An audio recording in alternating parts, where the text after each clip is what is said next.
Hello. In the Crown of Aragon 639 years ago, it was June 11th, 1387. My name is Jonathan Seyfried. I'm a PhD candidate in history at the University of New Mexico, and this is the Historian's Notebook, a podcast about how history gets made. Season 1 is titled Molt Cara Companiona. We're looking at a document from each day of the first year of the reign of King Joan I of Aragon and Queen Violant de Bar. Let's begin today's document.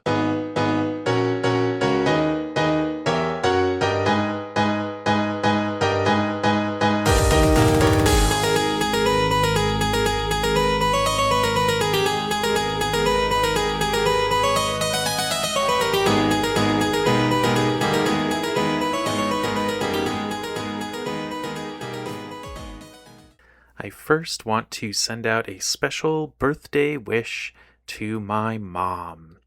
Happy birthday, Mom. Today, June 11th, is your birthday, and I wish you a wonderful celebration today, and I'll be talking with you a little bit later on. All right, today's document is one that is pretty mysterious. It is addressed to the Duke of Montblanch, that's also known as Montblanc, and that is Martí, Joan's brother. We haven't heard from Martí in a really long time. My theory is that Martí was still around in Barcelona and they could talk with him, and so they didn't need to write to him. But now that we have a letter from, and this is from Violant in her secret seal register, Curiae Sigilli Secreti.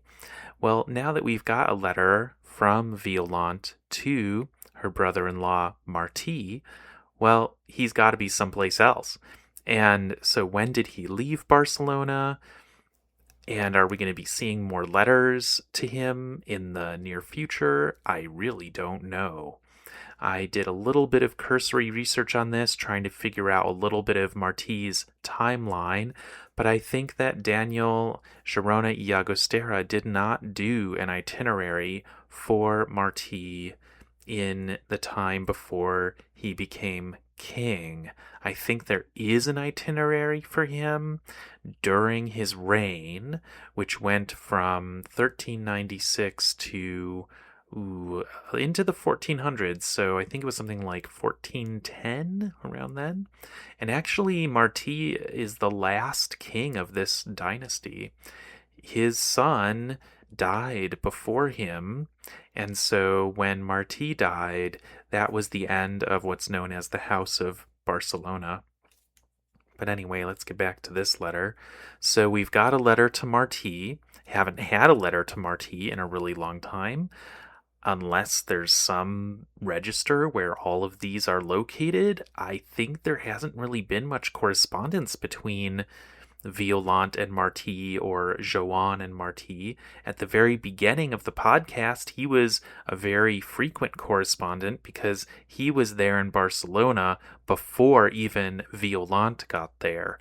And so both Violant and Joan were writing to Martí, trying to get info about the status of their father, or the current king, Pere the Ceremonious.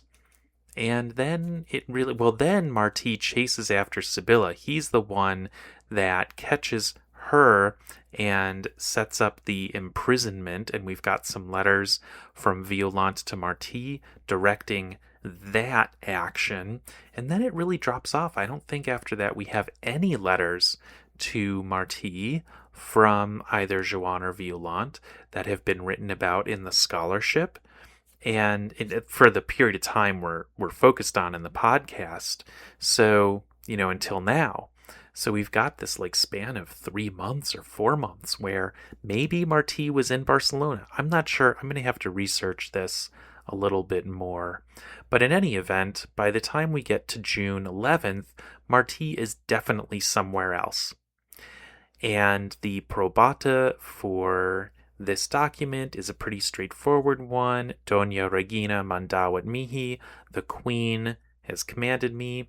And we have a scribe that I haven't really seen too much of, Galcerando de Ortiguis, or Ortiguis.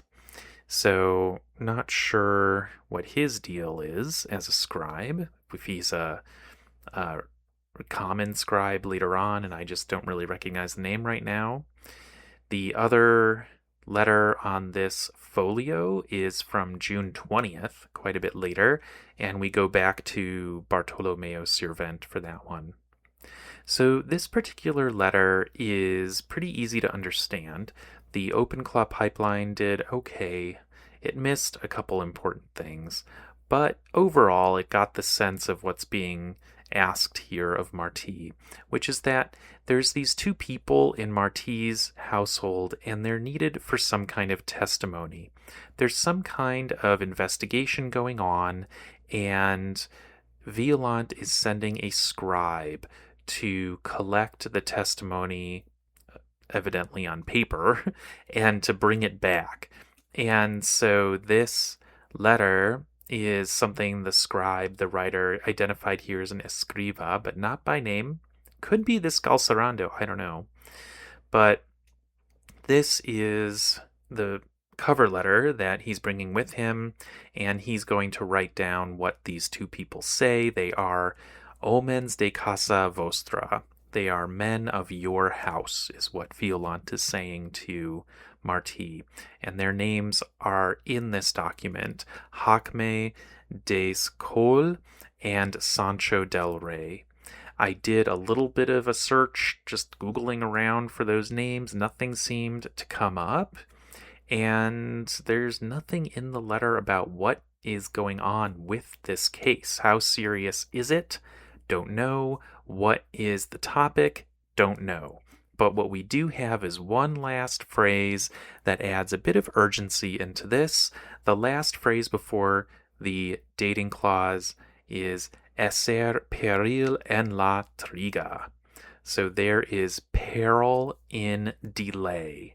So Violant wants this testimony really fast, and she's conveying to Martí that, it's not just a request. It's like there's peril, there's danger in delay. So I would really like to know what this case is, and I might do a little bit further digging around, but nothing really came up right now, so it's going to have to be a little bit of a brief episode today. There is one thing that is really noteworthy, though, at the very end of the text block, which is that instead of what we usually see, which is a vice chancellor, we see La Reina written there after the year. And what that indicates is that it was Violant herself who signed this document, which makes sense. It's kind of like within the family, close family. She knows Martí pretty well, so I would say that I'm not terribly surprised that we've got Violant there as the person whose name is on the original outgoing letter. But it is pretty interesting, though, just to notice when that happens and who is the recipient for those instances.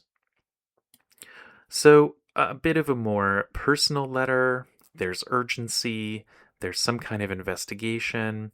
I did do a search in all of the registers that I put through the OpenClaw pipeline for these names, and nothing came up. I also had Claude do a little bit of a search and didn't really find anything about either the people mentioned in this document, Jaime des Col or Sancho del Rey, and also wasn't able to really answer where Martí was located at this time. That is an answerable question, though, because you can go to the registers of Martí's letters and you can find one around this time, and it will have a dating clause just like the one that we're looking at today and all the different documents we've been looking at. They always say where the letter was written or where the document was written, as well as the date. So that is a question that can be answered. I don't quite have enough time right now to go that far afield of my research question.